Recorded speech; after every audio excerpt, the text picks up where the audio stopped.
All right, enough Copa del Rey. Let's go to the Premier League because what could be better than a foggy Wednesday night? God, old school. Manchester City and Palace. Yeah, but this is no school. It finished 0-0. Like I know, I'm sure you're going to be hard on United. Palace set out to defend, but I also look at this, and maybe it's the wrong way. Everybody's tired. It's late in the season. Palace are 9 points clear of relegation, right? They're going to finish mid-table. They've kind of won. It's like their little mini Premier League, right? And still, I can't work out. Did they put up enough of a fight to just basically nullify United, sending them to a third straight 0-0 draw?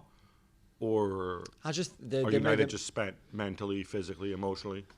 Both. I think Palace made them fall asleep, and that's exactly what they wanted to do. And don't get me started on Palace and Roy Hodgson. I don't want to be mean today. But United didn't do enough anyway. I'm sorry. The first half hour, I thought United came out of the gates well. First 15 minutes. Okay, 15 minutes. You're going to be even harsher than me. But then I said, okay, then, all right, you ran a lot, first 15, 20 minutes. End of the first half, like, okay, fine, regroup at halftime, and then come out of the gate, show me something in the second half. But it never happened. Is this the case where we talk about Bruno and how if the light is off with him, and there's no Pogba in the lineup, there's no creativity? Yeah, there's some of that. United have played 42 games this season in all competitions, right?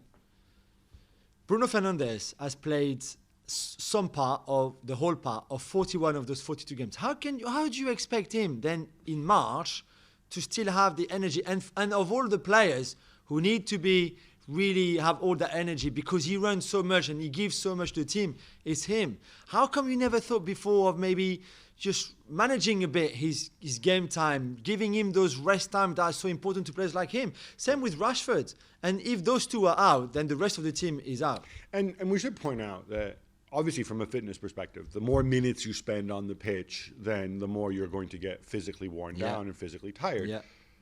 But there's also something to when you have a day off entirely and you're not in the 18, your whole recovery, everything's different. You still, when those guys go in the 18, they still go through the pre-match routine and the hotel and the tactics, whereas if they're not involved, they just rock up, sit in the stands, and then go home and take another nap, right? So it's completely different. I mean, I think there is an element of wear and tear. I like to think... Yeah, definitely. Oh, what happened? Where was Donny van de Beek? He's injured, yeah? I assume? Or just desaparecido, as they say? Yeah, he's just there, but he's not there. That's the way I put it. He's there, but he's not really there. Martial is injured supposedly, or was he hanging out with David De Gea, who misses the game for personal reasons? Yeah, maybe they were together. I don't know. But I don't know. You even have Ahmad on the pitch. And Shola Shortire on the bench. Exactly. Why don't you bring one of them? And then after the game, Solskjaer says, oh yeah, I thought about it for 10, 15 minutes. I really thought about it. And then I thought, no. What, you could not see?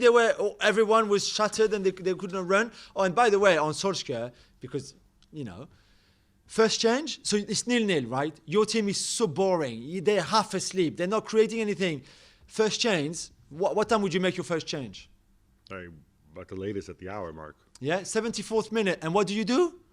You bring on McTominay for Fred. So you take off a defensive midfielder and you bring on a defensive midfielder. Because that makes so much sense when you're 0-0 in a game like this where nothing is happening on your pitch and you just don't think, okay, let's try something different. No, you do position for position, defensive midfielder for defensive midfielder. What do you think that's going to bring to you? What? McTominay is going to play number 9 and we're going to hoof the ball on him and he's going to flick it with his head.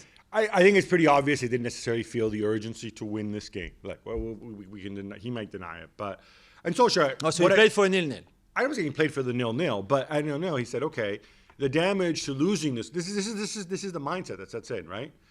We can go for the win here, and we get another 2 points, and we still finish 1,000,000 points behind Manchester City, right? Yeah. However, if we try to attack. And then these guys, Jordan Ayew or Eze or somebody on the break, they go and they beat us and we lose.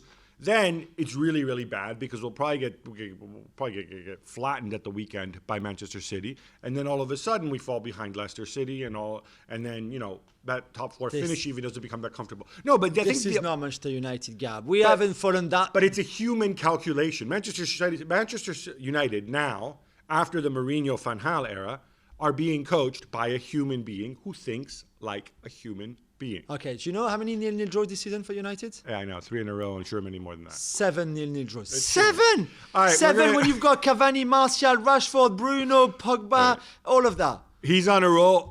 Subscribe to our podcast because we're going to talk about this some more. Thanks so much for watching ESPN on YouTube. And for more sports highlights and analysis, be sure to download the ESPN app. And for premium content and live streaming, subscribe to ESPN Plus.